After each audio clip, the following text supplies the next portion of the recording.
from the moment that we got there on campus. And that's the competitive nature. It's their connection to one another. Our players were able to reset. Was there disappointment? Absolutely. In that moment, and you could feel it in the building when they came in the following day on Monday. But we're able to reset, and this is an important game to our football team. We talk about finishing, we talk about legacy. This group that is graduating and heading on. This is a way to finish it and leave a strong legacy at Tennessee. At the same time, I think bowl games in this era are also about kicking off the following season. And for all those things, our kids' focus and energy out at practice has been fantastic. I think it's important that you enjoy the bowl experience while you're here in South Florida.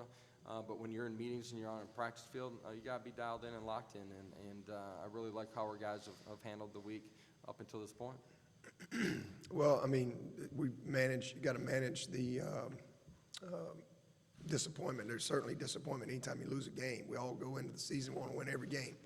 And I think there's 2 teams maybe that are undefeated right now. So to have a great season, you have to manage success. You got to manage failure along the way. And so, when you look back at the end, like, man, there's only 4 teams right now that get to go to the playoff, as you're alluding to there. But so disappointing in the moment. But for us, man, you go back to work. When it hurts, but you come in on Sunday, you don't have time to linger. We got a championship game the very next week to play a really good North Carolina team. And so we reset, refocused, and, thankfully we had another game to play. So that certainly helps. And then as far as being motivated, both these teams have won 11 games. You don't go 11-2 if you're a team that doesn't have good leadership.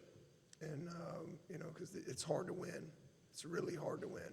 And so to win 11 games in today's world in college football is special. It's a great season. And then to be able to come to the Orange Bowl and play, the 6th-ranked team in the country, you turn on the tape, you get motivated real quick because these guys are competitors. Both teams, you got guys that like to play. I mean, that's why they play football. They don't play football to whatever. They like to play the game. And so it's a chance to go play the game. And not only that, you get to do it at a venue like this at Hard Rock Stadium. I mean, are you kidding me? And you're playing one of the best teams in the country. So turn the tape on. You watch these dudes run. Yeah, you'll get motivated real quick. Hey, this is David Hood with TigerNet.com. Coach Swinney, the NCAA rule change that allowed those mid-year enrollees to get out there on the field with you. I just wanted to know, what have you seen out of those guys? And I was having fun watching Nick Eason with his 2 guys yesterday, kind of coaching them up. Now that it's happened, do you think it's beneficial? And how has it helped them maybe get prepared for what they'll see in the spring? Yeah, it's been great. It'd be really even better if they'd let them play. That'd even be greater.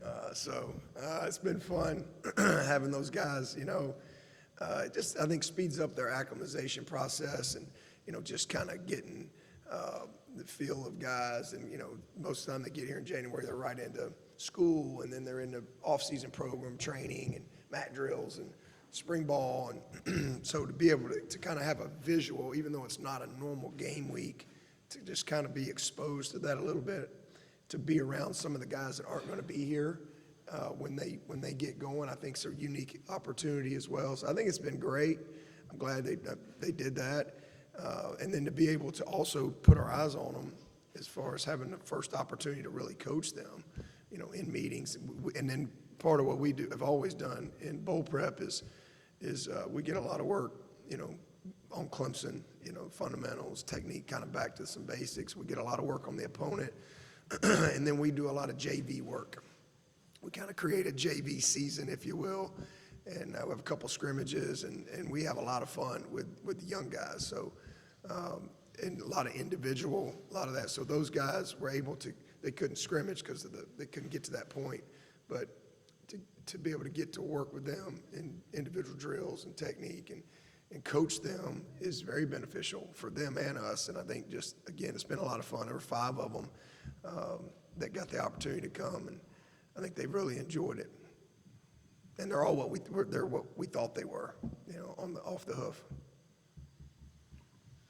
Yeah, Joe Exler from The Athletic for Josh. What have you seen from Joe Milton in embracing this opportunity, and how important is Friday's performance in terms of the quarterback competition to come?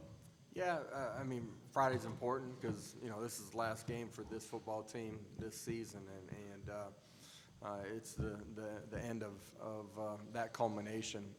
We're going to have competition at every position next spring in our program. You got to go out and earn it and take it every single day, and that's true at the quarterback position as well. And everybody inside that room understands and knows that. Joe's been great all season long. I think it's a unique story in today's atmosphere inside of college football that someone is that talented and has had, some success at the quarterback position, ends up, being moved to the number 2 spot, sees that there's value in this staff cares about me, this staff can help develop me, I can perform inside of this offense, and my traits fit this, and I got to stay the course because I need to grow, and that can be mentally, it can be emotionally, it can be fundamentally. I think, in today's world, for a young man to see that and be able to say, hey, I'm going to sit here, I'm going to compete every single day with Hendon or whoever that young man might be, and to handle it the right way is a great story. And he's prepared like he's going to be the starter all off season, all training camp, all season long. He's continued to grow. We're playing a great opponent, great defense. It's going to take all 11 to go out there and perform at a high level tomorrow. But I'm excited to see Joe go compete, man, and excited for this opportunity for him. Jimmy Helms with the Sports Animal in Knoxville. Josh, a couple things. One, how much of an adjustment is it for you to go back to calling plays? It's not like for us as a staff, we go through that process every single week. We go through it on game day. The fact that Joey and I have been together for 15 plus years. Glenn and I have been together for I think 7 years. The communication on game day is seamless, and excited for this one.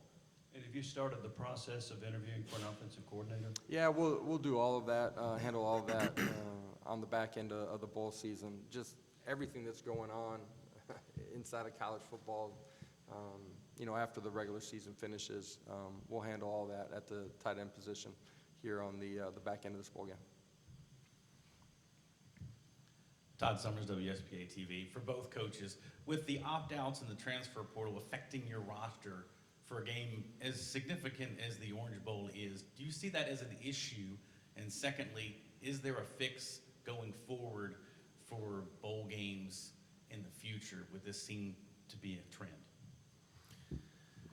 Well, I think there's a lot of fixes, but until they put us on the committee to fix it, it doesn't matter what we think. So, but I just think it is what it is. I certainly hope that the bowl games, I know it's all about the playoff and the expansion. It's going to be even more so, but I certainly hope the bowl games stick around, and there's certainly some things that the bowl games can do to help, and hopefully will take place.